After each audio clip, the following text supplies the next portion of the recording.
मेरी शादी को अभी 2 घंटा बाकी था। मैं दुल्हन बनकर मंडप पर जाने के लिए कमरे में इंतजार कर रही थी। तभी मेरे फोन पर मेरे होने वाले पति की कॉल आनी शुरू हो चुकी थी। मेरे होने वाला पति बेहद रोमांटिक था। वो रोमांटिक भरी बातें कर रहा था। कहने लगा, सुहागरात की रात तुम्हें देखना आज बिल्कुल नहीं छोड़ूंगा। मैं भी इस पल के लिए काफी देर से इंतजार कर रही थी और जल्द ही मैं हमेशा हमेशा के लिए अपने पति की होने वाली थी। मैं भी अपने पति से बेइंतहा प्यार करती थी क्योंकि हमारी लव मैरिज हुई थी। लेकिन जैसे ही मैंने अपने पति का फ़ोन रखा, तभी किसी ने मेरे कमरे की लाइट बंद कर दी। उस वक्त मुझे बिल्कुल अंदाज़ा नहीं था। कुछ ही पल में मेरी ज़िंदगी नरक बनने वाली थी, क्योंकि अगले ही पल कोई शख्स दबे पांव कमरे में दाखिल हुआ और उसने कमरे को अंदर से कुंडी लगा दी। मुझे लगा शायद कोई मंडप पर मुझे ले जाने के लिए आया है, लेकिन उस वक्त मैं हैरान रह चुकी थी जब उस आदमी ने मेरी इज्जत को तार तार करना शुरू कर दिया था। उसने मुझे कस कर जकड़ लिया था। मैंने अपने आप को बचाने की बहुत कोशिश की, लेकिन मैं अपने आप को बचा ना पाई और फिर आखिरकार वही हुआ जो वो शख्स करने के लिए आया था। मैं किसी की पत्नी बनने से पहले ही लुट चुकी थी। अब मैं कैसे अपने पति को अपना मुंह दिखाती। ये सब बातें सोचकर उस वक्त मेरी आंखों से आंसू गिर रहे थे। लेकिन जैसे ही वह शख्स अपनी भड़ास निकाल कर कमरे से जाने लगा, तो उस वक्त कमरे की लाइट ऑन हो चुकी थी और तभी उस शख्स को देखकर मैं बेहद हैरान रह चुकी थी, क्योंकि वह शख्स कोई और नहीं बल्कि मेरा बाप। दोस्तों, ये कहानी जबलपुर के इलाके की है। उस वक्त मैं सिर्फ 5 साल की थी। उस उम्र में मुझे जिंदगी की बिल्कुल कोई समझ नहीं थी। मैं एक छोटी बच्ची थी, अपने माता पिता के साथ जिंदगी बिता रही थी। लेकिन तभी एक दिन अचानक मेरे पिताजी दूसरी औरत के लिए माँ को छोड़कर जा चुके थे। उस वक्त माँ काफी टूट चुकी थी। वह दिन रात घर में रोती रहती। इसी वजह से हार पछता कर माँ मुझे अपने साथ नानी के घर ले गई। अब नानी ने ही मुझे पाल पोस कर बड़ा किया था, क्योंकि अब माँ को काम के सिलसिले से दूसरे शहर रहना पड़ता था। उस वक्त मुझे अपने माता पिता से दूर रहना बिल्कुल भी पसंद नहीं था। लेकिन मेरे पिताजी ने उस वक्त जो माँ के साथ किया था वो बहुत ज़्यादा गलत था। बचपन से ही मेरे दिल में अपने पिता के लिए नफरत पैदा होनी शुरू हो चुकी थी। माँ ने मुझे नानी के घर में स्कूल पढ़ने के लिए भेज दिया और वहीं से मेरी पढ़ाई होनी शुरू हो चुकी थी। अक्सर स्कूल में टीचर पेरेंट्स मीटिंग पर मेरे माता पिता के बारे में पूछा करते थे, लेकिन मेरे माता पिता दोनों ही मीटिंग में बिल्कुल मौजूद नहीं हो पाते थे। उस वक्त मैं बच्ची थी। इसी वजह से नानी टीचर से बात किया करती थी। मैं पढ़ाई में भी बहुत होशियार थी।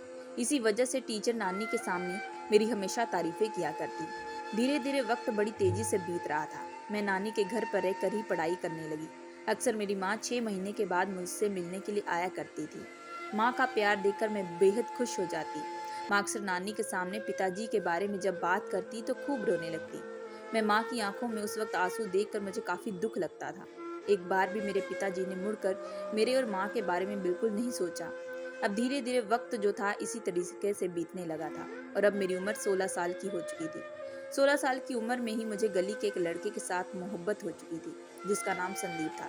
संदीप मुझसे बेइंतहा प्यार करता था। अक्सर कहता कि मधु, मैं तुमसे बेइंतहा प्यार करता हूँ, मैं तुमसे शादी करना चाहता हूँ। संदीप के मुंह से शादी शब्द सुनकर मुझे काफी डर लगने लगता था, क्योंकि मुझे शादी नाम सुनकर मेरे पिता ने मेरी माँ के साथ जो किया वो याद आने लगता और मैं हमेशा ही शादी के नाम से बहुत ज्यादा रोने लगती। संदीप को भी मेरे घर के हालातों के बारे में अच्छे से मालूम था। इसी वजह से वह मुझे हमेशा समझाने की पूरी कोशिश किया करता। धीरे धीरे संदीप के साथ जो मेरा प्यार था वह और भी ज्यादा बढ़ने लगा था। संदीप ने मुझे बताया कि जब वह पढ़ाई कंप्लीट कर लेगा तो उसके बाद अपने पिता के कारोबार को हैंडल कर लेगा और जल्द ही मेरे रिश्ते की बात भी करेगा। इस बात से मैं बेहद खुश थी। इसी तरीके से नानी को मैं झूठ बोलकर संदीप के पास मिलने के लिए चली जाया करती। संदीप के पास रहकर मुझे काफी सुकून भी मिलता था। लेकिन तभी एक दिन अचानक मेरी जिंदगी में एक बहुत बड़ा मोड़ आ चुका था, क्योंकि एक दिन अचानक मेरी माँ बिना बताए घर पर आई थी। उस वक्त माँ को मिलकर मैं बेहद खुश हो चुकी थी, लेकिन मुझे ये बिल्कुल भी मालूम नहीं था कि माँ मुझे हमेशा हमेशा के लिए ले जाने के लिए आई है। जब माँ ने ये बात नानी को कही तो उस वक्त उन दोनों की बातें सुनकर मैं पूरा हक्का बक्का रह चुकी थी। मैं यहाँ से बिल्कुल भी कहीं नहीं जाना चाहती थी। हालांकि मैंने जाने से इनकार भी किया था माँ को, लेकिन माँ मुझे वही बचपन में हुई पिता की हरकत के बारे में बताने लगी और कहने लगी कि तुम्हारे पिता के चले जाने के बाद मैं पूरी अकेली रह चुकी थी। अक्सर मुझे काम के सिलसिले से दूसरे शहर रहना पड़ता था। इसी वजह से मैं तुमसे दूर भी रही, लेकिन मैं अब अपनी बच्ची से दूर नहीं रहना चाहती। मेरी प्यारी बच्ची, मैं तुम्हारे साथ अपनी पूरी जिंदगी बिताना चाहती हूँ। तुम मेरे साथ मेरे घर पर चलो। उस वक्त माँ के आंसू को देखकर मैं भी उन्हें बिल्कुल भी मना नहीं कर पाई थी। शाम को जब मैंने संदीप को ये सारी बातें बताई तो वह सुनकर हक्का बक्का रह चुका था। वह उस वक्त काफी उदास भी हो चुका था। उसने मना भी किया, लेकिन मैंने उसे फिर से अपने माँ के हालातों के बारे में बताया। वह भी मुझसे बिल्कुल भी दूर नहीं रहना चाहता था। इसी वजह से वह कहने लगा कि मधु, तुम चिंता बिल्कुल भी मत करो। तुम वहाँ जाकर अपनी माँ के साथ रहो और आगे की पढ़ाई करो। मैं भी अपनी पढ़ाई पर पूरा ध्यान दूंगा। हम फोन पर एक दूसरे से बात किया करेंगे। और याद रखना कि अभी हमें अपने रिश्ते के बारे में घर में किसी को कुछ बताना नहीं है, क्योंकि अगर हमने अपने रिश्ते के बारे में बात की तो शायद वो लोग हमें एक दूसरे से दूर भी कर सकते हैं। मुझे भी संदीप की ये बात सही लगी थी। तभी संदीप ने कहा कि जल्द ही 12वीं कक्षा खत्म करने के बाद वह अपने पिता के कारोबार को हैंडल कर लेगा और उसके बाद तुम्हारे घर पर अपना रिश्ता भी भेजेगा। संदीप की बातें सुनकर मैं बेहद खुश हो चुकी थी। मैंने उसके बाद खुशी खुशी संदीप को गले लगाया और उसे अलविदा कहकर वापस अपने घर जा चुकी थी। नानी ने भी मेरी शाम तक सारी पैकिंग करके रखी थी। हालांकि नानी भी मुझसे दूर नहीं रहना चाहती थी। उन्हें भी इतने वक्त से मेरे साथ रहने की आदत लग चुकी थी।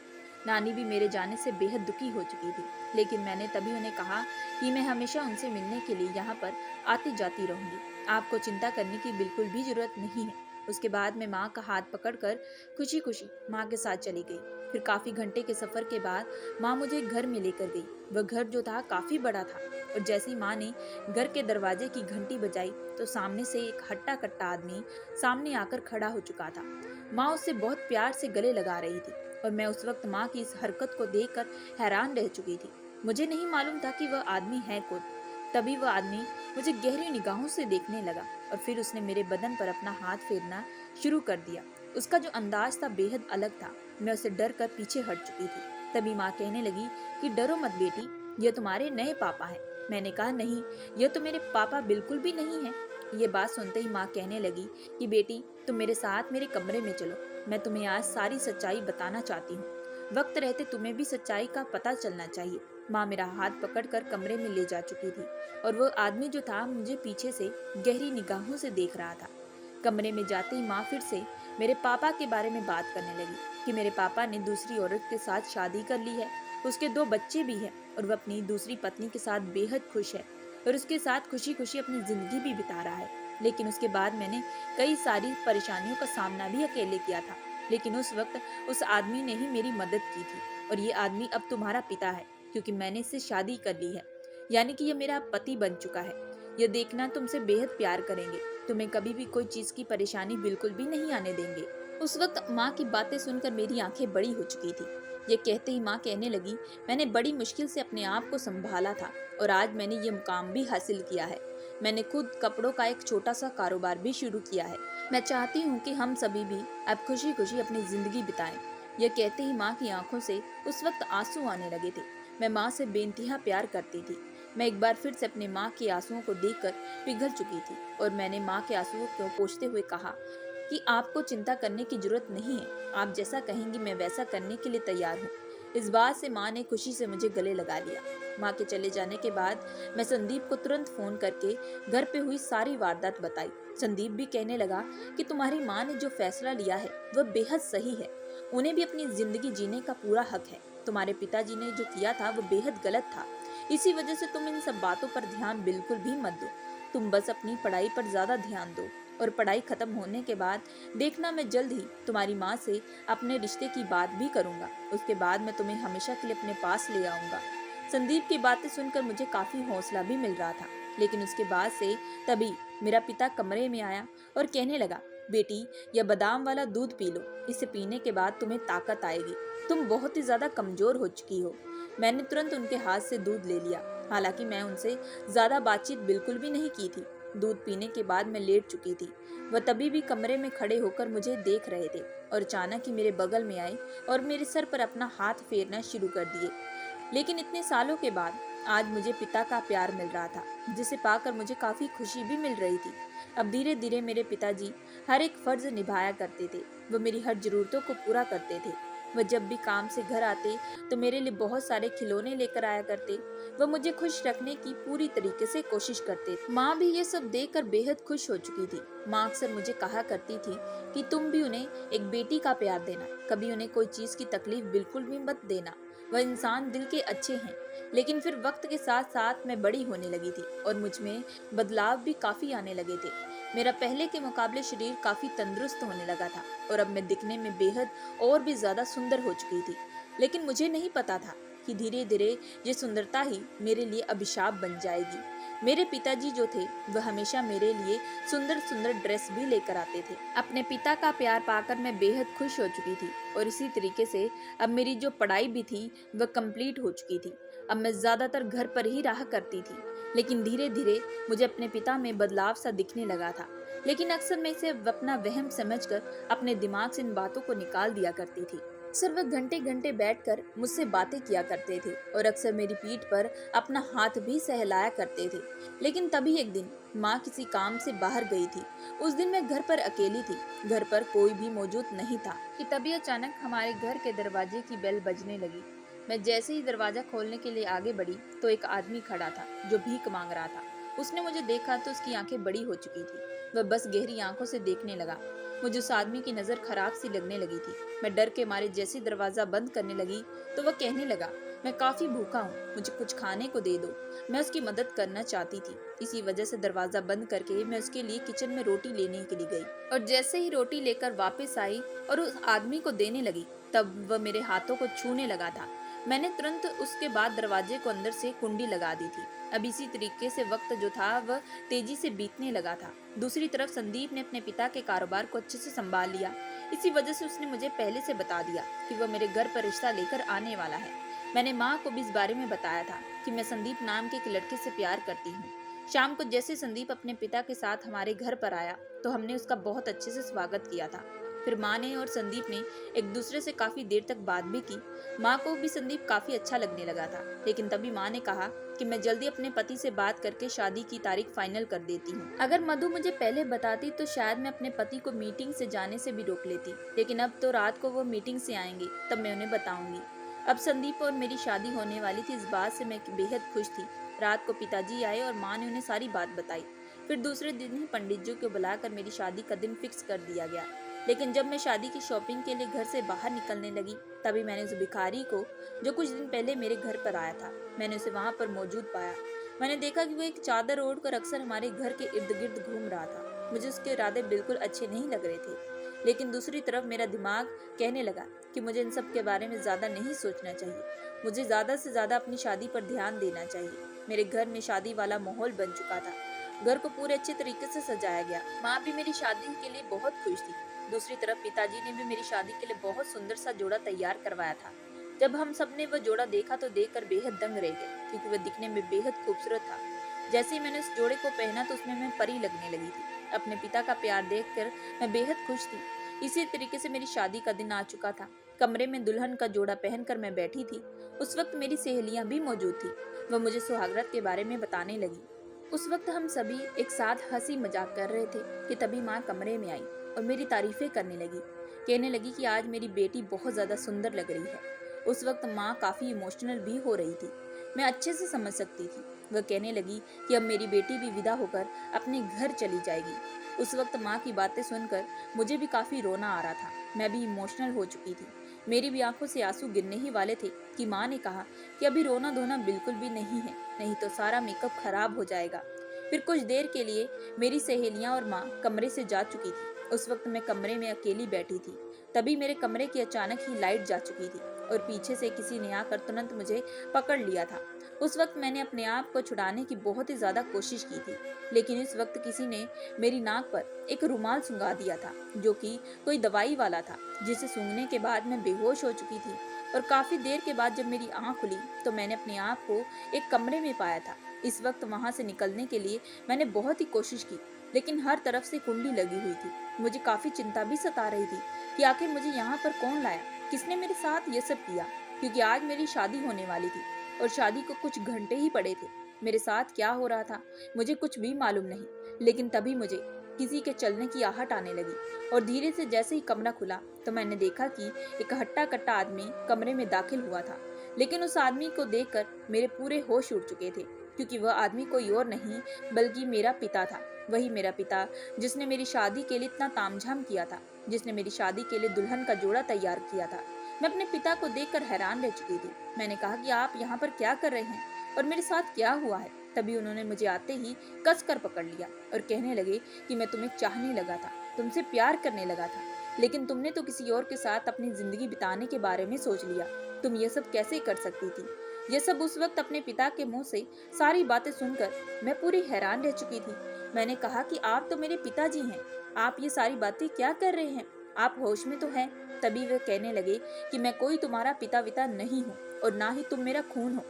उस वक्त उनकी बातें सुनकर मेरे पैरों तले जमीन खिसक चुकी थी। अब मुझे उनके इरादे भी समझ में आ चुके थे। मैंने तभी अपने आप को छुड़ाने की बहुत ही कोशिश की, लेकिन तभी वह कहने लगे कि मैं भी ये पिता का रोल निभाते निभाते अब थक चुका हूँ। आज मैं तुम्हें अपना बनाकर ही रहूंगा और अब तुम्हें पूरी जिंदगी मेरे साथ रहना पड़ेगा। मैंने उनकी बातें सुनकर कहा कि आपको माँ बिल्कुल भी नहीं छोड़ेंगी, और अगर जब उन्हें पता चलेगा कि आपने मेरे साथ ये सब किया है तो तभी वह हंसते हुए कहने लगे कि तुम्हारी माँ तो एक नंबर की पागल है, वह एक नंबर की बेवकूफ औरत है। तुम्हारी माँ एक नंबर की बेवकूफ औरत है, उसने तो खुद अपने पति को छोड़ दिया था। मैं तुम्हारी माँ की खूबसूरती देखकर फिदा हो चुका था और उसे हासिल कर लिया। तुम्हारी माँ ने भी एक बार नहीं सोचा था और वह अपने पति को छोड़कर आ चुकी थी।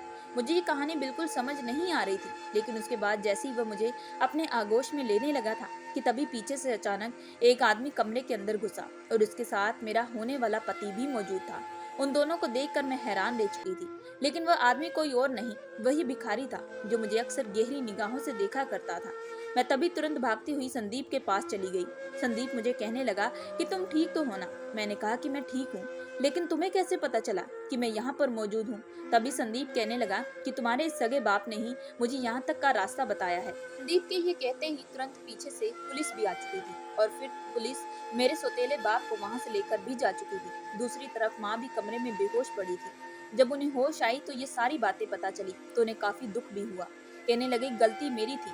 मैंने तभी माँ का हाथ पकड़ा और कहा कि माँ, मुझे सारी आज हकीकत जाननी है। तभी वह कहने लगी साजिद से मोहब्बत हो चुकी थी। इसी वजह से जब तुम्हारे पिताजी काम के सिलसिले से दूसरे शहर गए थे तभी मेरा उसके साथ चक्कर चलने लगा था और मैंने तभी मौका पाकर तुम्हें अपने साथ तुम्हारी नानी के घर छोड़ दिया था और तुम्हें ये झूठ बात बता दी कि तुम्हारे पिताजी दूसरी औरत के साथ शादी कर चुके हैं और वह हम दोनों को छोड़कर चले गए हैं। मैं बचपन से ही तुम्हारे पिता के लिए तुम्हारे दिल में नफरत डाल रही थी क्योंकि मैं तुमसे बेइंतहा प्यार करती थी। मैं तुम्हें खोना नहीं चाहती थी।